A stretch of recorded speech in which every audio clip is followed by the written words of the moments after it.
de Alejandra Contreras Rey, de la Universidad de Sevilla, que su trabajo está relacionado con el reto de la enseñanza del árabe moderno en España, el análisis de los manuales existentes dirigidos a hispanoparlantes. Bueno, pues en primer lugar quería agradecer públicamente, y como no puede ser de otra manera, a la Sociedad Española de Estudios Árabes e Islámicos y a Casa Árabe la oportunidad que nos dan a los jóvenes investigadores de presentarnos a este tipo de iniciativas y de poder, en definitiva, acercaros un poco de la investigación que estamos realizando en estos primeros momentos, ¿no? Y en segundo lugar, por supuesto, quiero dar las gracias al público por estar hoy aquí presente. El trabajo que os voy a presentar se titula El reto de la enseñanza del árabe moderno en España, el análisis de los manuales existentes dirigidos a hispanohablantes, que fue realizado en el marco del máster que realicé en el máster de enseñanza de español como lengua extranjera y de otras lenguas modernas, entre las que se incluye la enseñanza del árabe. Y este trabajo realmente surgió por mi propio interés personal en conocer todas aquellas posibilidades de árabe que tenía para mi propio aprendizaje como estudiante de árabe, puesto que durante mis estudios en el grado en estudios árabes e islámicos estudié con un manual muy bueno, pero sí que es cierto que estaba presentado antes de que se publicara el Marco Común Europeo de Referencia para las Lenguas, es decir, un documento que establece la política lingüística a nivel europeo sobre las directrices que se deben establecer en la enseñanza de lenguas. Y por tanto, este manual con el que yo estudié no se ajustaba a este marco común europeo de referencia. Además, por añadido, resultó que el manual que estudiaba no estaba dirigido para hispanohablantes, sino que se encontraba escrito en inglés, con lo cual era una dificultad, un paso más de la que ya supone acercarse a la lengua árabe, puesto que lo tenía que hacer a través de otra lengua extranjera para mí. El manual no resultaba realmente atractivo para los estudiantes, estaba escrito en blanco y negro, no contaba con soportes visuales ni imágenes ni fotografías que pudieran acercarnos a otra realidad también del árabe, como puede ser la propia cultura, ¿no? Entonces todo ello me hizo plantearme realizar un trabajo de investigación para conocer qué otras posibilidades se me ofrecían, y fue así como me planteé realizar este trabajo con el objetivo principal de conocer los manuales que se estaban realizando en España, de lo que ya se disponía, dirigidos a un público específico, puesto que así se cubren mejor las necesidades específicas de este colectivo, y adaptados al Marco Común Europeo de Referencia para las Lenguas. Es así como comencé el trabajo y cómo se estructura el trabajo que aquí os presento. Principalmente lo he estructurado en dos bloques. El primer bloque voy a hablar de aquellas complejidades que yo he detectado que se producen en la enseñanza del árabe como lengua extranjera, puesto que éstas repercuten de forma directa en la elaboración de sus manuales.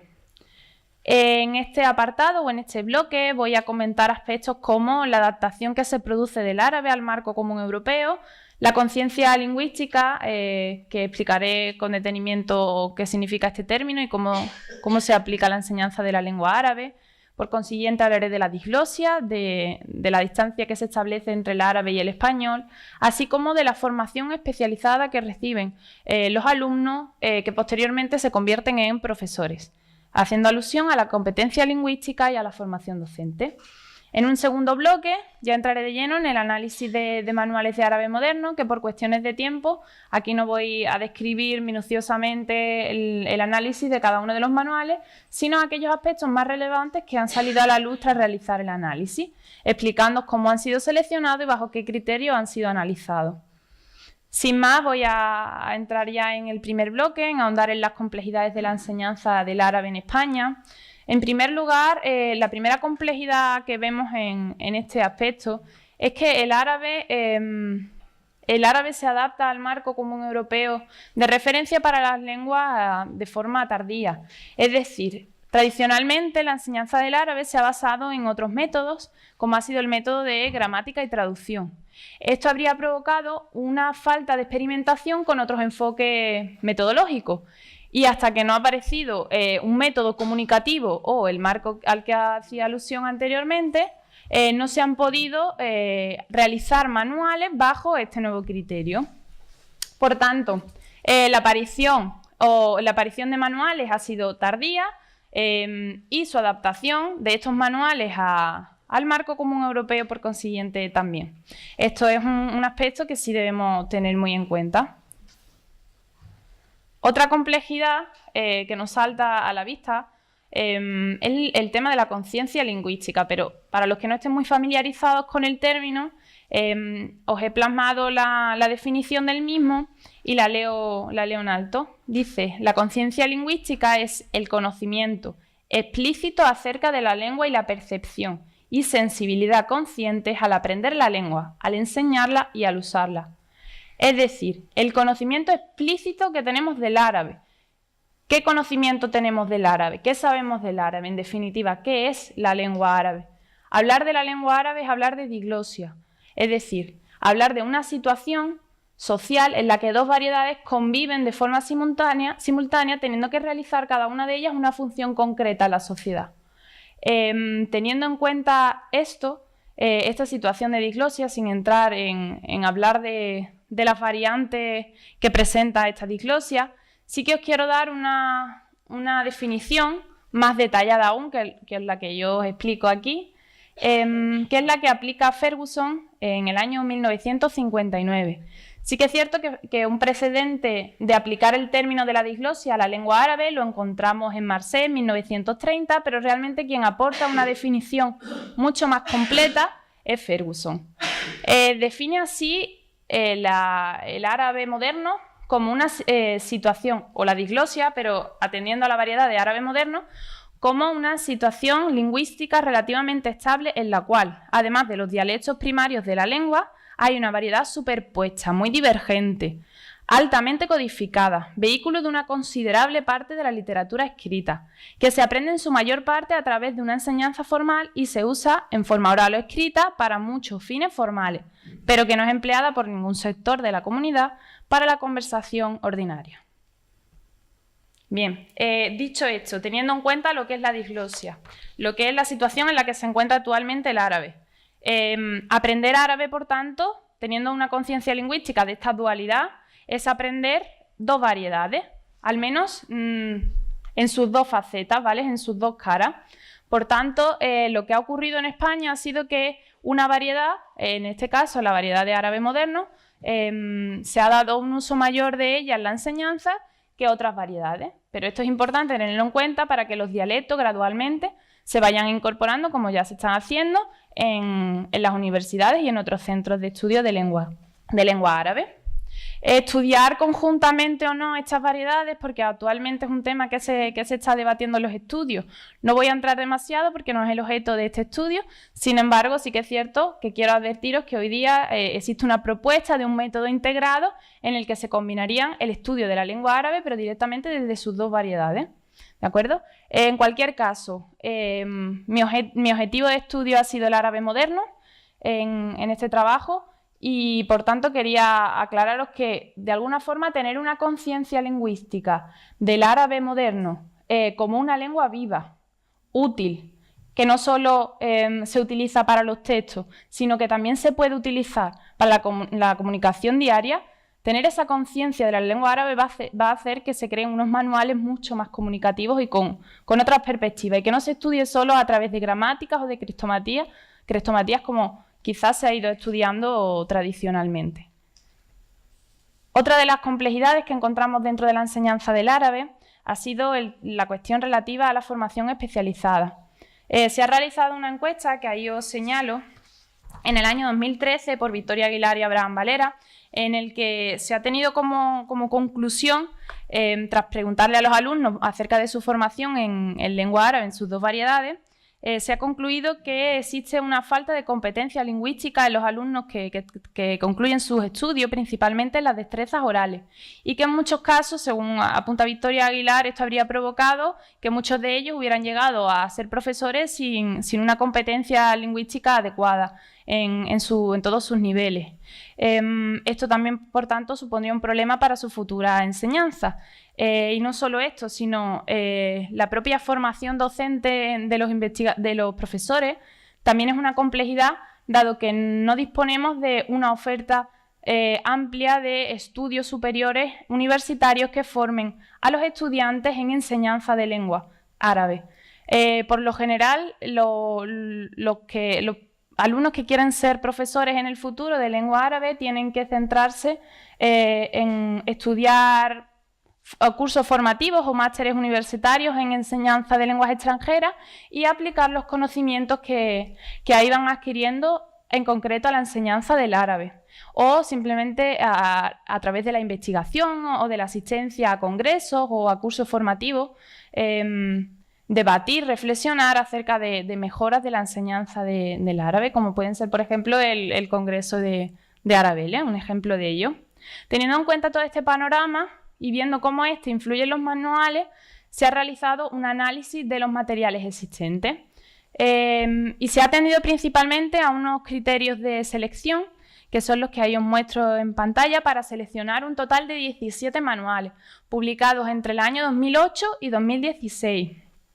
En primer lugar, se ha atendido a que estos manuales tengan como objeto de estudio el árabe moderno y no otras variedades, dada la amplia labor que supondría abordar el estudio de todas sus variedades. Que sea un manual impreso, también es importante para llevar a cabo una enseñanza formal y reglada que pueda establecerse en la universidad o en cualquier otra escuela o instituto de idiomas, que esté publicado después de que viera a la luz el marco que os comentaba anteriormente y publicado en España y dirigido a hispanohablantes para que se ajuste a las necesidades específicas del colectivo al que va destinado. Los manuales escogidos para ello han sido los que os muestro en pantalla. Para el nivel A1, An-Nafura y As-Saqiyya de la editorial Bujaira, Basma inicial, Basma 1 y Basma 2. Para el nivel A2, An-Nahar, Ar-Rafid, Al-Jadwal, Basma 3 y Mabruk. Para el nivel B1, Ash-Shalal, y para el nivel B2, 6 manuales de la serie Al-Qutairat. Al-Qutairat al-Bayda, Al-Hamra, Al-Khadra, As-Safra, As-Sauda y Al-Zarqa. Teniendo en cuenta que cada uno de ellos recogen aspectos individuales de la gramática y que, por tanto, esos 6 manuales se podrían considerar un solo manual compuesto por 6 temas diferentes, con 6 contenidos gramaticales diferentes, y que la adquisición por separado de cada uno de ellos harían en su conjunto la obtención de un nivel B2. Si queda luego alguna duda, podemos aclararlo en el turno de debate. Teniendo en cuenta todos estos manuales, se han sometido a unos criterios de análisis específicos, tanto en lo que respecta a su descripción externa e interna, es decir, se han analizado aquellos aspectos externos que hacen alusión a los datos bibliográficos, títulos, autores, editorial, a los materiales de los que se acompañan, cuadernos de ejercicio, etc., a los descriptores internos, objetivos generales, metodología, destinatarios, nivel de referencia, estructura. Y también se han sometido unos criterios de análisis, como es el papel que juega la lengua materna y la lengua meta, es decir, el árabe y el español dentro del manual, el tipo de enseñanza que se está haciendo, si es deductiva o es inductiva, la progresión de los contenidos, si es lineal o es cíclica, los contenidos estratégicos, los comunicativos, los lingüísticos y culturales, viendo cómo se presentan y cómo se trabajan. Dicho esto, como no voy a entrar en el análisis de manuales, por la labor que ello supondría, voy a presentaros las conclusiones más relevantes. Así pues, la primera conclusión relativa a los descriptores externos es la relativa al año en el que se han publicado aquellos manuales. Desde el año 2008 hasta el año 2017 se ha podido ver que casi todos los años se han publicado un mínimo de 2 manuales, es decir, que existe una necesidad por publicar manuales de árabe que se ajusten a las nuevas metodologías de enseñanza. El pico más elevado que veis en el año 2003 son esos 6 manuales que os decía que podían representarse como un solo manual. Por tanto, ya es representativo lo que nos indica este número. Por otro lado, relativo a los descriptores externos, nos llama la atención que la mayoría de manuales son publicados por una sola editorial en España, la editorial Bujaira, mientras que de los otros manuales se deben a editoriales como Diego Marín Librero Editor o ACAL. Es cierto que sí, que Al-Bujaira es la responsable y que es la que está haciendo actualmente en España una gran labor por ajustarse a este tipo de cuestiones. En lo relativo a los descriptores internos, resulta llamativo que no disponemos de manuales para todos los niveles de enseñanza. Eso es un problema, puesto que si queremos acceder a la enseñanza del árabe en niveles superiores, actualmente no tenemos manuales que se ajustan a nuestro perfil concreto. Sí que es cierto que, como podrán ver en la gráfica, existe una gran cantidad de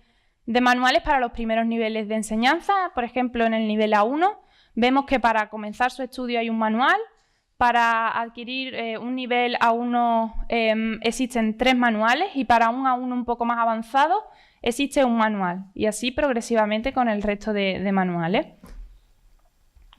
En lo que se refiere a los criterios de análisis, y voy concluyendo, los manuales predomina la lengua árabe, es decir, la lengua materna se está dejando en un segundo plano, se está potenciando el uso de la lengua árabe en su mayoría, algo muy beneficioso para el alumno. El tipo de enseñanza que se está haciendo es deductiva, es decir, se está obligando al alumno a que reflexione sobre su propio aprendizaje para que este aprendizaje se fije mejor, y no se le dan directamente las reglas gramaticales, sino que es el alumno el que tiene que extraerlas después del trabajo de esa lengua. La progresión de los contenidos, es decir, si los contenidos se presentan de forma lineal o si se vuelve a ellos de forma cíclica, todavía no queda muy bien definida. Algunos manuales optan por una y otros por otra. Tras determinar si se incluyen los contenidos estratégicos, comunicativos, lingüísticos y culturales, puesto que en manuales anteriores al marco común europeo no siempre todos estos manuales estaban contemplados en esos contenidos, y por lo general sí se adaptan al marco común europeo de referencia para las lenguas. Sin embargo, como ya decía, no a todos sus niveles. Por tanto, quiero presentar con este trabajo una aportación desde mi poca formación y mi escasa trayectoria investigadora,